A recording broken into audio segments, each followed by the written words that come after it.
You spoke about the Zimbabwean government and getting involved in the DRC and the conflicts and how that might have an issue with Rwanda.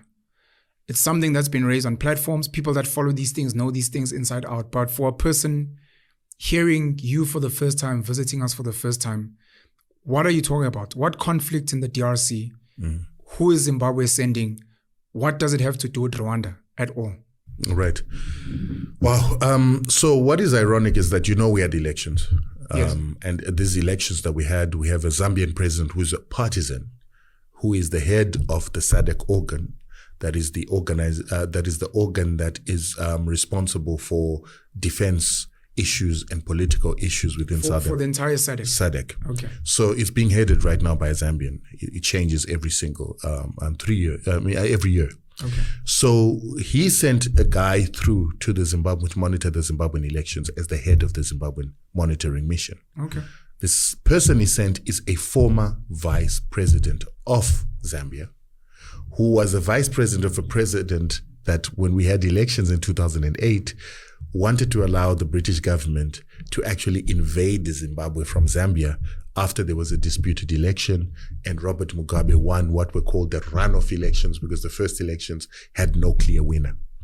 So the Zambian president called Mwanawasa decided that he was going to then allow the British, who asked, like they did to Thabo Mbeki in 2002. In 2008, they went and asked the Zambian president then, Mwanawasa, can we invade Zimbabwe to remove Robert Mugabe? This is a real story that people can research. Yeah, it's a real story. It's a real story. And it was well articulated by... This is now recent. Yeah. So recent is the deputy president. Yes. Of the president of 2008 who wanted to allow the British to attack Zimbabwe. Which was in 2008. Yes. That's recent. And you're saying the British wanted to in 2008. Well, the story goes that they initially... So let me make it clear how this thing works. And then we'll get to the Congo issue. Okay. Because they're all related. So we get to 1999. Robert Mugabe has announced in 1997 that we're going to take land. So that's after South Africa has gotten its constitution. South Africa's got its freedom. South Africa writes its constitution. And Zimbabwe was holding its land reform since 1990 and was changing its constitution to take land to allow the South Africans, ANC and other liberation parties to get independence. Because you had a Commonwealth head who was there. A professor, a chief Anyuku from Nigeria. He said to Zimbabwe, listen, this is 1990. Zimbabwe has not been undertaking land reform and has been undertaking willing buyer, willing seller for the past 10 years from 1980 to 1990. But the agreement of the Lancaster House says that once you get to 1990, after 10 years, you can end willing buyer, willing seller, create a new constitution and stop using the Lancaster House constitution, create a new constitution that allows you to take land. Yeah. So Ameka Anyuku comes and says he is the chief, is a chief in Nigeria and he's the head of the Commonwealth. Says to Zimbabwe, hold on. Our South African brothers want to get independence. The Boers are ready to negotiate. If you guys start taking land, you might spook the Boers to say we can't accept independence in South Africa because then these guys are going to take our land. So why don't you hold your land reform, allow ANC and the other liberation movements to negotiate CODESA, and once power has transferred to South Africa, then you as Zimbabwe can change your constitution and then take land. Okay. So Mugabe accepts and they wait. But while they wait, they create a small little act called the Land Acquisition Act that's in 1992 that says they will start taking land that they want. They'll simply look at a piece of land that they want and say, we want this one. They notify the farmer, and within 1 year, the farmer must leave and they can pay him now in Zim dollars instead of foreign currency. And the pricing of the farm is not done by private real estate agents as they were doing before. Yeah. So that is shelved, but it was done to please the war veterans that had gone to war who wanted the land. South Africa then gets independence, 1994. Robert Mugabe is negotiating with the British to say, we're going to start taking land. But as we take land, we're going to compensate your sons and daughters with what we think the land is worth. If you believe that the money we're giving is not enough, you then have to top up and give your children what they need so that they can retire without having to come to the United Kingdom where you have to look after them. But the British government, there was back and forth. So if a John Major government in Britain gets replaced by Tony Blair by the time we get to 1997. The South Africans have written their constitutions, or you guys have written your constitution in 1996. So Zimbabwe says, South Africa is free. South Africa's got a constitution. We can now start going full steam to now take our land, which has already been delayed by 7 years.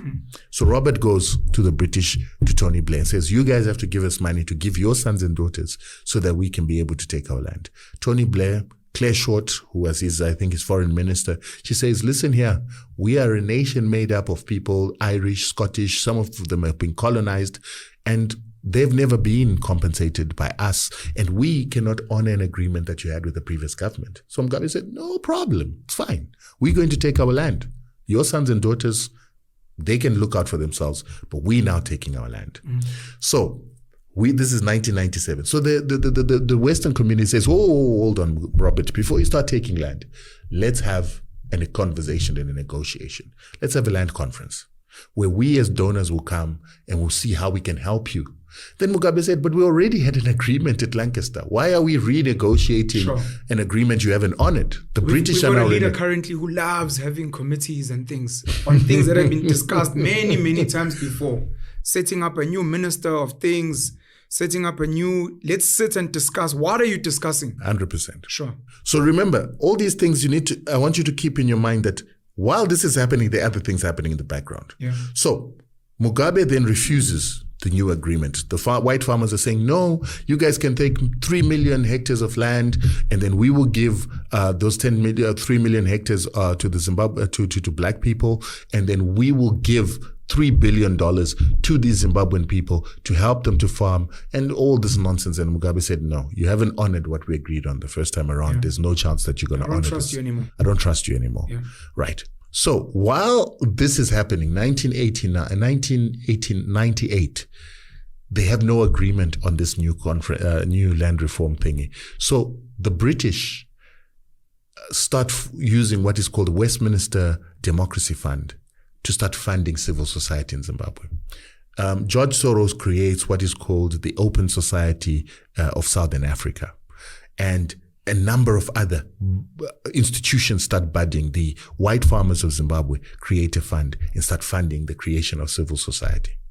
This civil society then turns into an opposition party that is called Movement for Democratic Change. By civil society, you're talking non-profit organizations? Non-profit organizations. Okay. So we've got a broad-based civil alliance non-profit organization that's created, headed by a guy that's called Brian Kagoro, who everybody's now beginning to watch on Twitter, talking from a Pan-African perspective, talking about how Israel was compensated. He was the head of this institution that was created specifically to stop land reform. Their job was to ensure that the Zimbabwean government cannot create a new constitution to take land. But they were selling a good story. They were saying, look, the whites are willing to come to the table. Let's negotiate. This is what we'll do. They didn't talk about the land. They simply said that a new constitution would give Mugabe a presidency of a lifetime, and that's going to be bad. So Mugabe is evil. Yes. He's trying to stay in power. He's trying to stay in power. Fight whatever he's trying to do. He's going to pretend like he wants to give you land, but he won't. Okay, I hear. Right. So that's what they were doing. While they were doing that, a bunch of them then formed an opposition party called Movement of Democratic Change. Movement of Democratic Change comes into existence 1999, November. But 2 months before that, the British government, the American government, and their European counterparts start denying the Zimbabwean government loans from the IMF and the International Development Association, which had already approved loans for road construction, infrastructure development. They then withheld those loans 2 months before the creation of MDC. And 2 months from there, we're in November, we're supposed to have elections in March. Not only were we supposed to have elections in March 2000, we're also supposed to have a referendum on whether the Zimbabwean people want to actually change the constitution of Zimbabwe in February of 2000. So these civil society organizations, well funded by the West, then tell people not to vote for this new constitution. And they also basically create a new opposition that's telling the Zimbabwean people not to elect ZANU-PF. Yeah. So we leave that Who was there. in charge? Was it Morgan at that time? It was Morgan Tsvangirai. Tsvangirai. Yeah, he was the head of the opposition, which was created by white farmers and the British government, by the way, not civil society of Zimbabwe as such. It was actually instigated by the CIA, the MI6, and so forth. But while that's happening, in the background, something is happening as well. Zimbabwe has deployed its soldiers alongside Angola and Namibia to go and fight in Congo against Rwandan-funded rebels who in many ways were actually Rwandan army and Ugandan army who had been sent into Congo by the West to go and remove Laurent Kabila, who had become a president who wanted to take the resources of the country and give it to his people. And he had been assisted to get into power by removing Mobutu Sese Seko by the same Rwandans and the Ugandans.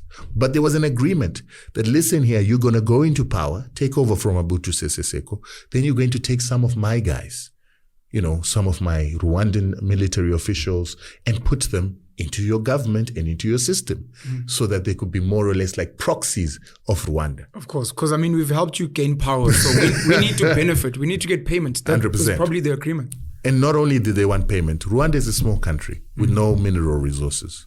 And it needed something to develop off. So they needed the eastern part of Congo, which is quite rich in resources, as part of their territory that they were going to be able to get resources from in order to pay for the assistance they gave Laurent Kabila, but more critically, in order to also assist them to grow their country. Sure. Right? Okay. So when that happened, they sent their troops. Their troops went all the way and got into Kinshasa. This close to removing Laurent Kabila. Kinshasa is the capital of the DRC. Of DRC. Yeah. So Laurent Kabila ran to Zimbabwe, which at that time had Mugabe as the head of the SADC organ that currently Hichilema is sitting on now. So as head of the SADC organ was created by independent frontline states that were built by revolutionary movements to actually fight imperialism collectively. So there was this what we called common defense pact that they always had to defend each other. Hence, we were able to work together to remove the apartheid government by going to war against it in Mozambique, Angola, Namibia, and Zimbabwe. Yeah. So that same principle is the principle in 1996 they used to create the SADC organ. Okay. So Mugabe, being the head of the SADC organ, here's Congo, which is a member of SADC, saying we're being attacked by the Rwandans and the Ugandans and Burundians. We need your help, otherwise they're going to remove the current president. Robert Mugabe then convenes a meeting as quickly as possible in August of 1998, and immediately they agreed to deploy soldiers. Did Kabila renege on the agreement he had with Uganda and Rwanda? Was he in the wrong? Because based on the story you're telling me, it's almost like, look, we're going to help you gain power.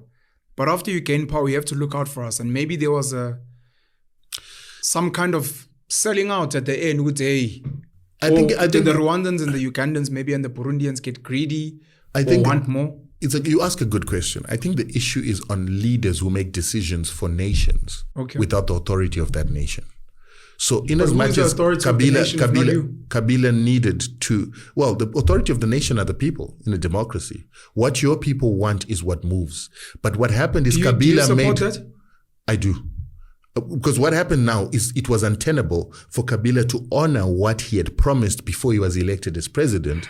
And now he gets into power and his people don't want to see Rwandans in their military system. They don't want foreigners to be sitting there telling their nation that it's okay to allow Rwandans to come and loot our nation and to loot the resources of our nation. So he made an agreement that made sense when he was in the bush without the mandate of the people. But the moment he got into power, it didn't make sense for him to have foreigners looting the resources of the people that have given him a mandate to protect their resources. This is where the problem came. May I please intervene if you don't mind? Because now you're making me think about the ANC government and the agreements that were made with maybe apartheid South Africa, some wealthy South Africans that are white, and maybe the West and other people. Because this is why I asked, do you believe that the people should give the mandate? And the majority of black South Africans who constantly give a mandate to the leadership are almost never considered. And it becomes a situation where let's say Kabila actually honored the agreements. I'm making assumptions. I don't know how true all of this stuff is. If it honored the agreements, it's like, I don't care how you guys feel. The Minister of Defense is going to be from Rwanda. The Minister of Foreign Affairs is going to be from Uganda, etc. And we're like, that's rubbish. This is our land. These are our resources. Who the hell are these people? And you can try and explain, look, we had an agreement. It's like, no, this is ours. They must go back to wherever they came from. And you commit, which is arguably what the ANC has done. Until debatable, Zuma came and said, I don't know if this is what the people want and we want a new deal. And it's like, this is not what we agreed on. Bring Cyril in to honor the agreements we made all the way back in Codesa. And could we argue that it's something like that? It's something very similar to that. But the people of the DRC were like, we don't want these guys here. But Kabila had made a deal. And then Kabila was like, I need to put my people first. And the Rwandans and Ugandans and Burundians were like, nah. So if you won't respect us, we're coming in. But let me give you now a perfect example of where South Africa is closer to the Rwandan situation than you actually realize, the Congolese situation to what you realize. So pacts were made with the ANC and the white government. There are no pacts between lions and men. Do you watch movies? Not really. Sorry, that's from Troy, Achilles. There are no pacts between lions and men. Right. So now in the background were the people who actually liberated South Africa. And you and I have talked about this so much, that it was the border wars that defeated the Boers, that led the Boers to come and negotiate for the ANC to take over. But the countries that were involved, the Cubans, the Angolans, the Zimbabweans, the Namibians, who fought wars on different fronts to weaken the apartheid government for its defeat and ultimate defeat in Angola, were not invited to the negotiating table. So the ANC made a lot of pacts. They allowed the maintenance of the disinformative and propaganda advancing apartheid media. An apartheid media that continues to advance apartheid propaganda that said black people are incapable, black people cannot control the country. They allowed the formation of a judiciary that would maintain decisions that would suit the maintenance of the apartheid system, and they allowed the whites to keep an economy. The economy and to continue the industry and these apartheid companies running South Africa and then influencing and also jumping into SADC countries and destroying SADC companies and competition.